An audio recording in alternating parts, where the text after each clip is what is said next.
ನೋಡ್ರಿ, ಈ ಸದಸ್ಯರು ಉದ್ಘಾಟನೆ ಆದ್ಮೇಲೆ ಇಲ್ಲಿ ಈ ಬೋರ್ಡ್ ಮಲಗೈತೆ. ಸದಸ್ಯರ ಲಿಸ್ಟ್ ಎಲ್ಲ ಒಂದು ಲಿಸ್ಟಲ್ಲಿ ತಪ್ಪುಗಳೈತೆ, ಹೆಸರುಗಳೆಲ್ಲ.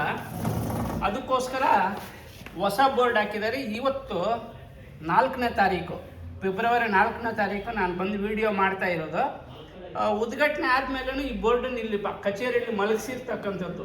ಎಷ್ಟು ಪ್ರಾಮಾಣಿಕವಾಗಿ ಇಲ್ಲಿ ಆಡಳಿತ ನಡೆಸ್ತಾ ಇದ್ದಾರೆ, ಇಷ್ಟು 5 ವರ್ಷ ನಡೆಸಿದ್ದಾರೆ ಅನ್ನೋದಕ್ಕೂ ಇದೊಂದು ಭ್ರಷ್ಟಾಚಾರದ ಮಾರ್ಗಸೂಚಿಯಾಗಿ ಕಾಣಿಸ್ತಾ ಇದೆ. ಬೋರ್ಡು ತಾರಾತುರಿಯಲ್ಲಿ ಮಾಡಿರ್ತಕ್ಕಂಥ ಈ ಕಾಮಗಾರಿ ಚೆನ್ನಾಗೈತೆ. ಉದ್ಘಾಟನೆ ವಿಚಾರ ಮಾತ್ರನೇ ಸ್ವಲ್ಪ ಎಡವಟ್ಟಾಗಿರ್ತಕ್ಕಂಥದ್ದು.